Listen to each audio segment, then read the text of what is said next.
Assalamu alaikum wa rahmatullahi wa barakatuh. Welcome back once again to new lesson with Nazrul sir. Dear learners, how are you all? I hope that all are fit and fine by the mercy of Almighty Allah. If you ask me how am I should say Alhamdulillah. I am here to give you another important and interesting topic that is important for our daily communication, daily conversation. আমাদের দৈনন্দিন জীবনের সম্পৃক্ত আর একটা নতুন topic নিয়ে তোমাদের সামনে হাজির হয়েছি।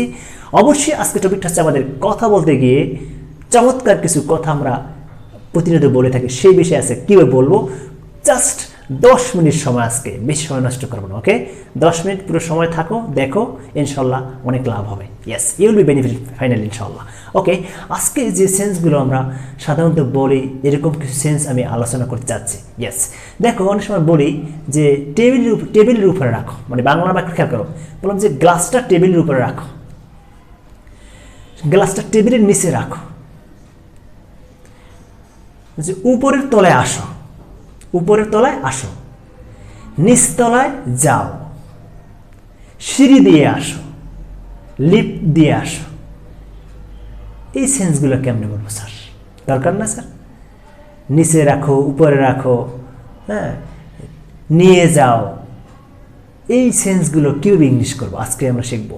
আমি অলরেডি যে বাক্যগুলো লিখেছি তোমাদের অলরেডি দেখতে পাচ্ছি, এই যে ধরনের সেন্স তোমরা ইউজ করো কিনা? ইয়েস, অবশ্যই ব্যবহার করে থাকো।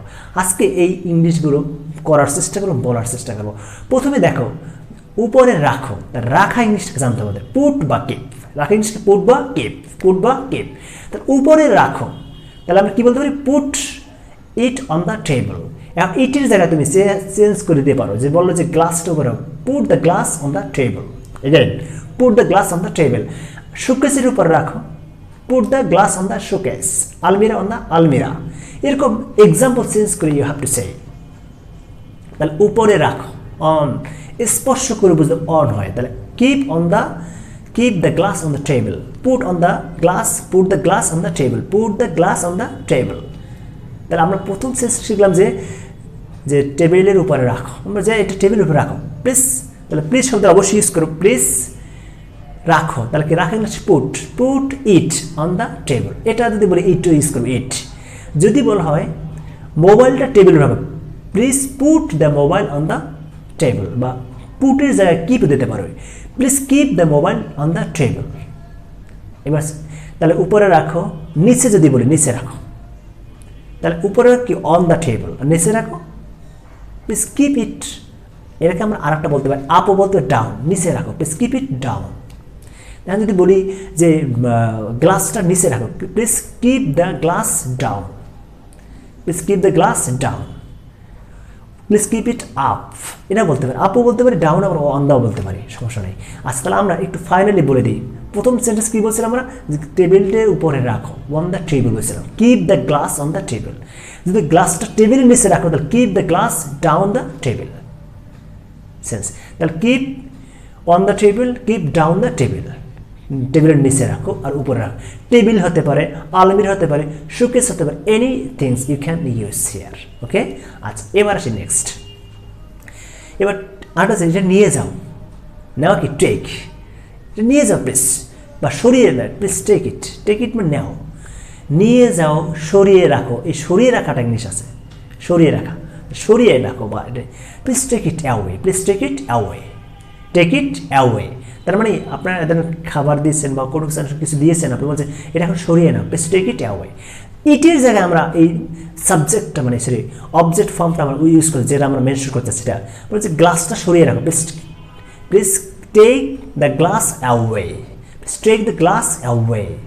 যদি বলা মোবাইলটা সরিয়ে, please take the mobile away. Computer, please take the computer away. Please খাবারটা সরিয়ে, please take the food away, please take the food away. Yes, okay. তাহলে দেখো, আমি বলবো যে মোবাইলটা সরিয়ে রাখো, please take the mobile away.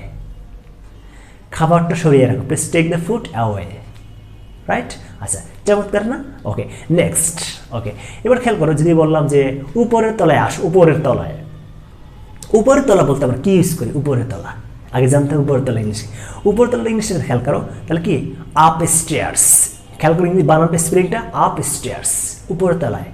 উপরের তলা মানে আপ স্টেয়ার্স। এখন যদি তুমি কাউকে বলো যে উপরে আসো, তাহলে আসা ইংলিশ কাম, আসাকে কাম। তাহলে কাম আপ স্টেয়ার্স হবে, কাম আপ স্টেয়ার্স।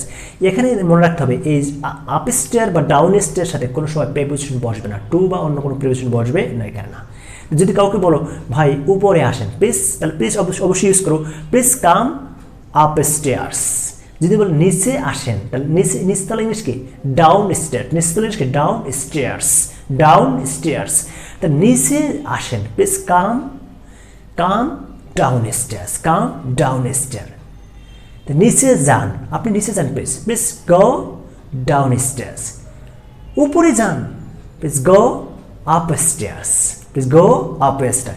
নিচে আসেন কাম ডাউন স্টেয়ার, উপরে আসেন প্লিজ কাম আপ স্টেয়ার্স।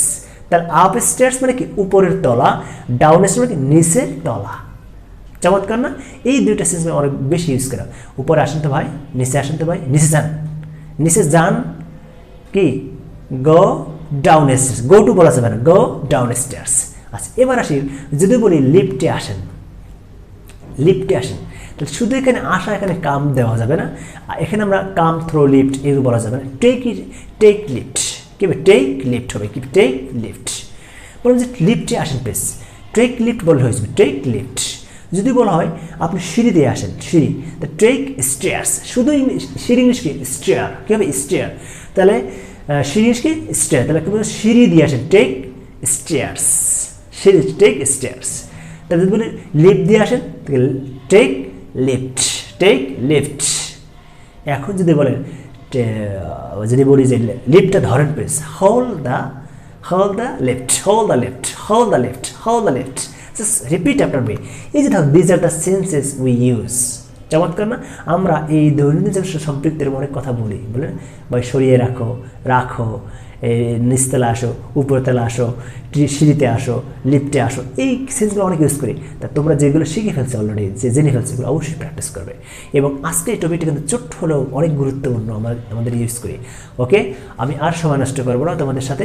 অবশ্যই আজকে যারা আমার লেসন নতুন তাদেরকে অনুরোধ করবো অবশ্যই চ্যানেল সাবস্ক্রাইব করে দিবে, আর যারা অলরেডি করে দিচ্ছে তাদেরকে অসংখ্য ধন্যবাদ। আর যারা আমার এখনও বইগুলো নেওয়া নেয় অবশ্যই বইগুলো সংগ্রহ করবে, বইগুলো দিয়ে প্র্যাকটিস করে আমার ভিডিওগুলো দেখবে নিয়মিত। ভালো থাকবে, stay healthy, thank you, best of luck, আল্লাহ হাফেজ।